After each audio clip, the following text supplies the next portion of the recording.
एकदा एका नवोदित शिष्याने आपल्या गुरूंना विचारलं, महाराज, माझी शिकायची इच्छा आहे, आपण मला शिकवाल का?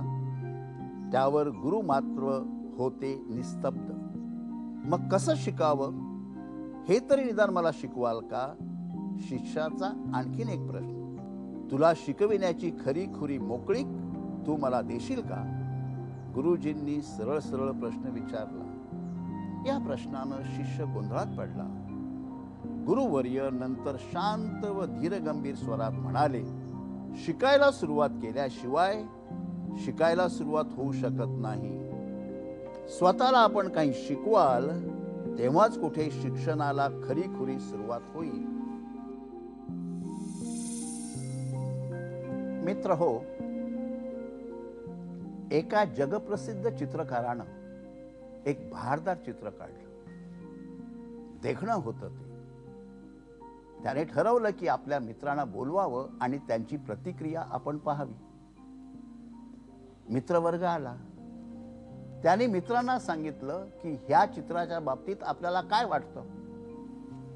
मित्रांनी ते सुंदर चित्र, ते अप्रतिम चित्र निरखून पाहिलं आणि एकाने म्हटलं,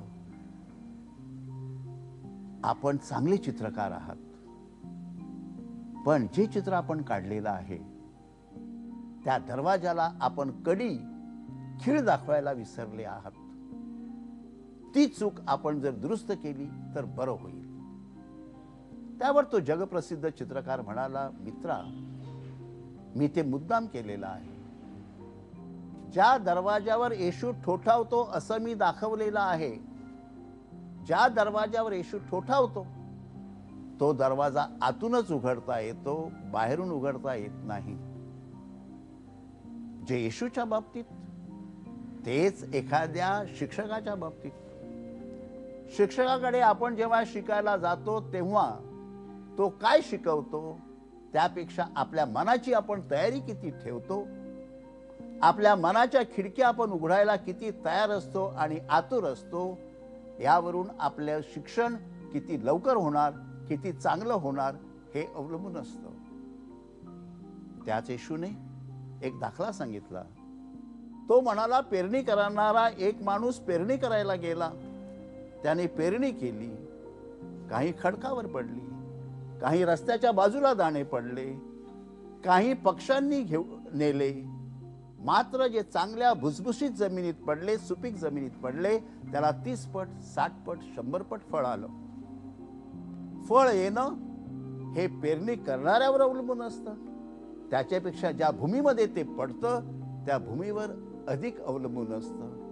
त्या भूमीची कशी मशागत केलेली आहे, कशा प्रकारे तिकडचे दगड आणि धोंडे काढलेले आहेत, तिथे सूर्यप्रकाश कसा येतो, यावर त्या पेरणीचं उगवणं अवलंबून असतं.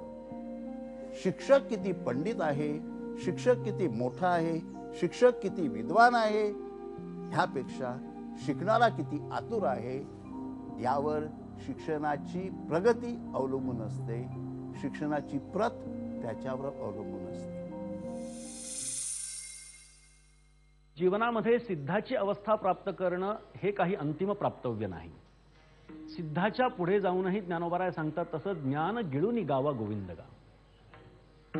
ज्ञान गिळून टाकायचं आहे, ज्ञानाला बाजूला ठेवायचं आहे आणि परमात्म्याचं गायन करायचं आहे. एकनाथ महाराजांची जी अवस्था आहे त्या अवस्थेमध्ये एकनाथ महाराज सांगतायत,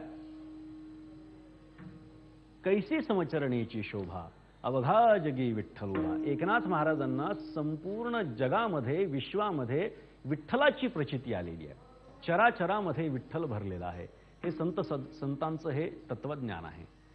त्यांच्या दृष्टीनं माणूस असेल, प्राणी असेल, पशुपक्षी असेल, सर्वांमध्ये परमात्म्याची अनुभूती आहे, सर्वांमध्ये परमात्मा व्याप्त आहे आणि त्यामुळे चराचरामध्ये त्यांची परमात्मा बघण्याची जी दृष्टी आहे ती बाकीच्यांनाही मिळावी. त्यामुळे संत महात्मे आपला अनुभव सांगत असतात. विठ्ठल विठ्ठल.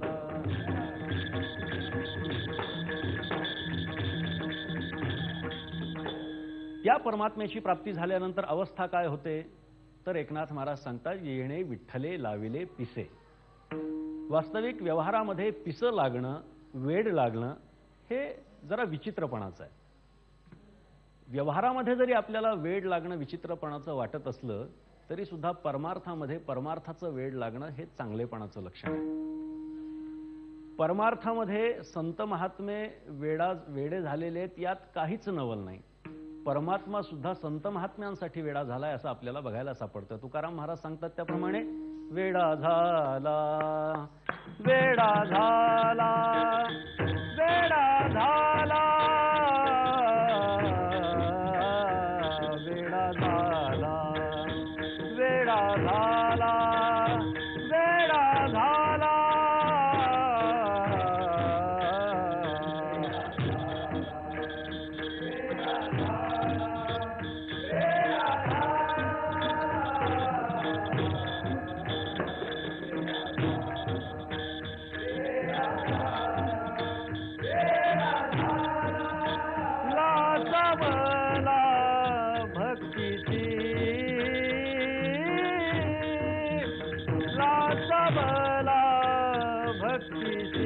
भक्तीची वेडा झाला, वेडा झाला, वेडा झाला,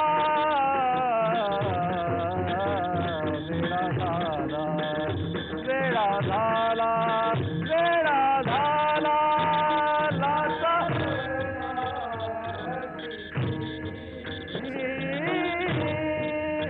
लाचा भक्तीची भक्तीची वेडा झाला, वेडा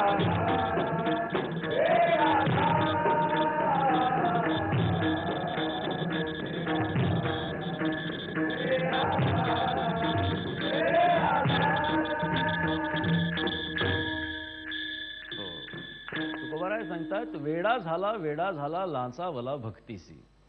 त्या परमात्म्याला भक्तीचं एवढं वेड लागलंय की तो त्या भक्तीसाठी, संतांच्या भक्तीसाठी तो अक्षरशः वेडा झाला. देव जर का संतांसाठी वेडा होत असेल तर संत देवासाठी वेडे होतात, यात काहीच नवल नाही. संत महात्म्यांनी अनेक ठिकाणी आपले अनुभव व्यक्त केलेत. नाथ महाराज पुढे सांगतात, येणे विठ्ठले लाविले पिसे, जिकडे पाहे तिकडे दिसे. सर्वत्र परमात्म्याची प्रचिती आहे. एकनाथ महाराजांच्या जीवनातलं उदाहरण प्रसिद्धच आहे. एकनाथ महाराज आणि त्यांचे साथीदार कावड घेऊन काशीहून रामेश्वराला निघाले. एक गाढव पाण्याविना तडफडत असलेलं तिथे दिसलं आणि प्रत्येक जण त्या गाढवाकडे पाहू लागला की या गाढवाला पाण्याची गरज आहे, पण कोणीही पाणी द्यायला तयार होईना. एकनाथ महाराज थांबले, त्यांनी त्या गाढवाला पाणी पाजलं. बाकीची माणसं म्हणू लागली, नाथ महाराज, अहो आपण काशी विश्वेश्वराहून हे पाणी आणलंय, ही कावड आणली आहे आणि रामेश्वराला आपण आपल्याला अर्पण करायची आहे आणि तुम्ही या ठिकाणी या गाढवाला अर्पण करताय. एकनाथ महाराजांनी सांगितलं, गाढव तुझ्या दृष्टीनं असेल बाबा, चराचरामध्ये परमात्मा आहे हे जर का आपलं तत्वज्ञान आहे तर ज्याप्रमाणे परमात्मा तुझ्यात आहे, ज्याप्रमाणे परमात्मा माझ्यात आहे, त्याचप्रमाणे परमात्मा या गाढवामध्ये सुद्धा आहे. विठ्ठल विठ्ठल.